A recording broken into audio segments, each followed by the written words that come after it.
Hello, how are you? Praiseful way here is another family strategy session. How you doing? Well, um, when I started this family strategy, um, it was a challenge I gave to myself in the month of August 2025 to say that I will shoot a video every day and teach something on family strategy. Right? It was a tall order, but I'm doing well, and I want to thank you guys you know, for your appreciation. I can't thank you guys enough. One of the things I know is that your family is never going to remain the same at the end of this session, and some of you are already trying to work with me. I am grateful. Thank you to everyone ordering for the family combo. The testimonials are mind blowing, and I want to say thank you very much. Now, today we're looking at how to heal from childhood trauma without hitting your parents. Lately, I've met quite a number of clients who couldn't stand their parents. They can't. Some of them don't even are not in talking terms with their parents because of obvious trauma they were subjected to by the people that raised them. And it's so easy to blame people for our pain, and you're not wrong. The only thing is, if we keep stretching this, you'd realize that if we profile those people and subject them to evaluation, they also have people to blame. Because for people to inflict pain on you, it means there is pain in their lives. You can't give what you don't have. And so, a lot of the people, we say that hurting people hurt other people. Many of our parents were also hurt, but because the world wasn't as civilized and developed as we have right now, they didn't quite know that it was trauma. Many of the things that we classified as home training was actually trauma, but we survived. And so today, I don't know what your parents have done to you. I don't know exactly the pain you felt growing up. Some of them they didn't have money to take care of you. So you had to live with uncles, and some of those people treated you badly. Some of you lost your parents early, and the fosters did not treat you good. Your adopted parents treated you badly. You saw what they did to their biological children compared to what they did to you. Well, but you see, in spite of all they did to you, some of you have turned out, you've done very well for yourself, but the pain just wouldn't go. I empathize with you because you are actually justified whatever you feel. And then it's okay, whatever you feel like doing. If you don't even have to now, if you just don't still feel like talking to them, I'm not going to look at you and say that you are a bad person. But I want you to know that we have all been through one trauma or the other, whether the one inflicted by parents, or the one inflicted by friends, or the one inflicted by spouses. We've all been through something. One of the reasons I always tell people that you forgive, it's not for them, it's for you. Because you can't hold people down without going down with them. And so many of the things we are not willing to forgive, we realize that by the time we find ourselves in parenting position, we even do worse. And so I always say that the baton of pain had been passed to you, make sure you don't pass it to the next person. So it's important for us to understand that healing is something that we have to take personal responsibilities for.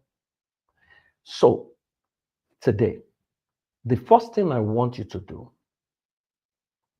is to write down the name of your parents and siblings. I want you to do that right away. Write their names down, your name, your siblings, and your parents. Now I want you to look at each person. I want you to cast your mind back to when you were growing up with them. If you have to use an emotion to write the emotions you feel looking at them in front of their name, what will that emotions be? Do you feel sad? Do you feel happy? Go ahead, do that. Now, already you can see the ones that trigger you and the ones that make you feel the trauma that you feel. Now, can you write down what they did? Can you write it down? What exactly happened? Fantastic. Can you write down what did not happen? Because oftentimes we mix what happened with what did not happen. They didn't pay your school fees, but they didn't kill you, right? They were abusive, but there was no day they didn't give you food, right? They were not nice to you, but they paid school fees. So can we separate what they did from what they didn't do? Fantastic. Now, why do you think what they did, why do you think it was that painful? I want you to answer that question. Fantastic. If there is another way to process what they did, but this time around, from a positive perspective, what are you able to do as a result of what they did to you? What are the positive lessons? I don't mean negative, positive lessons. What are you able to do as a result of what they did? Write it out. Fantastic.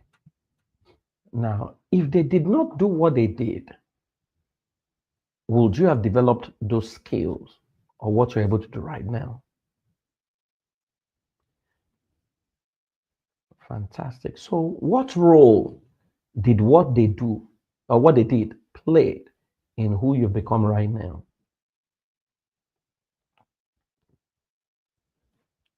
Good.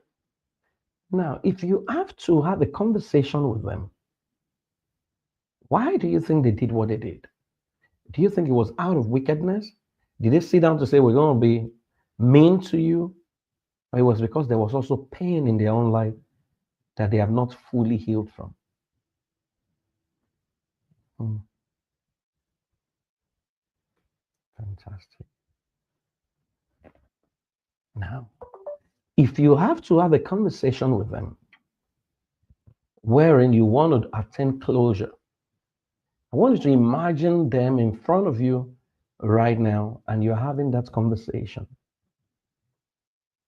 What are you likely going to ask them? And what are they likely going to say to you? Now, knowing fully well that both of you or all of you have been through one pain or the other. I want you to have that conversation mentally.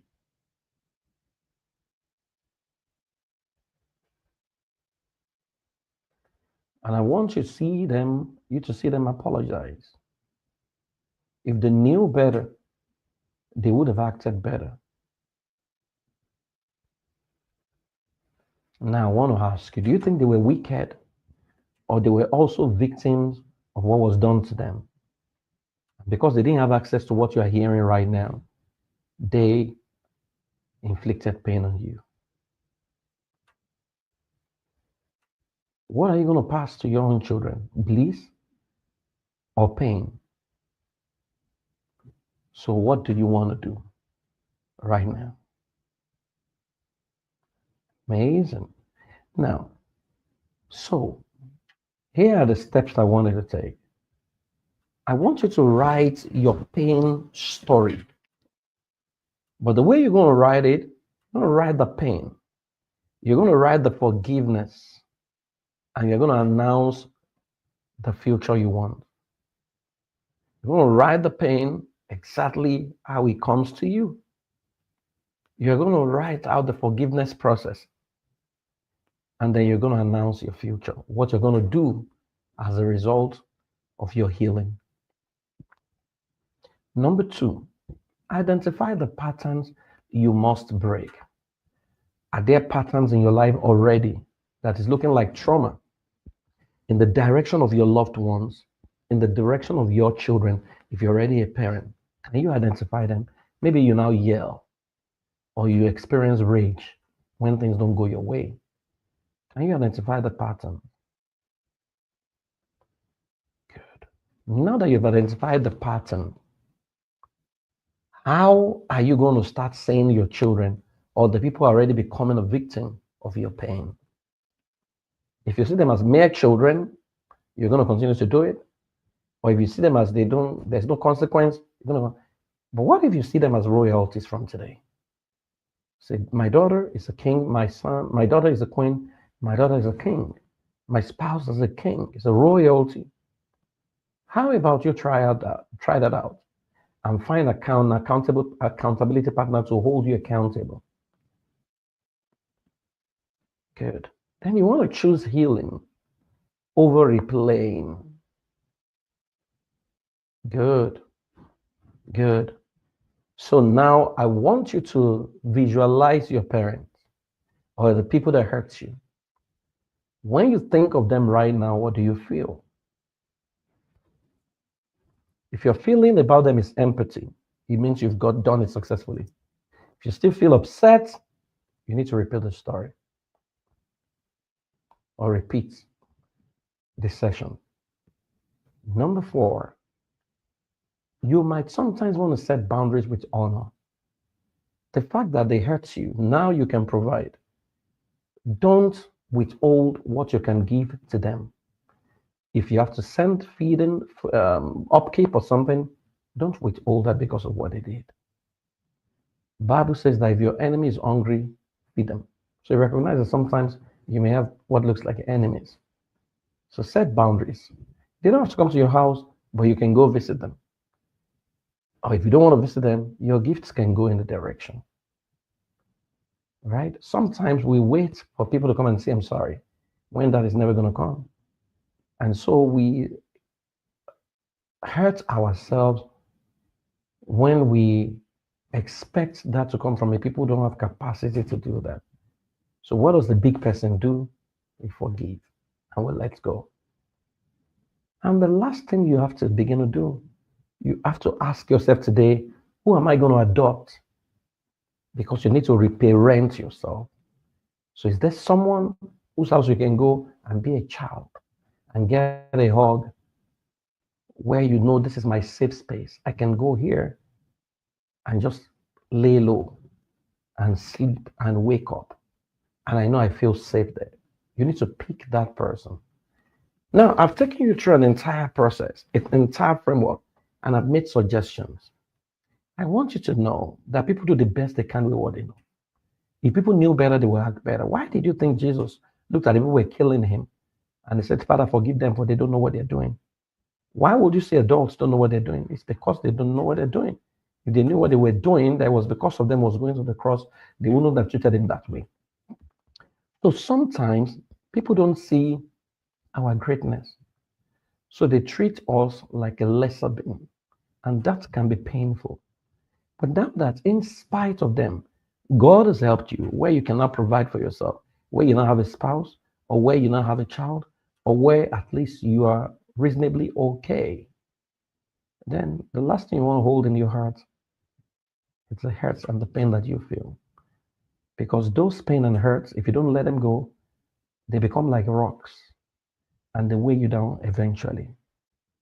I feel for you right now. I wish I could hug you and hold you close and let you know that you're special and let you know that you have all it takes to become the best version of yourself.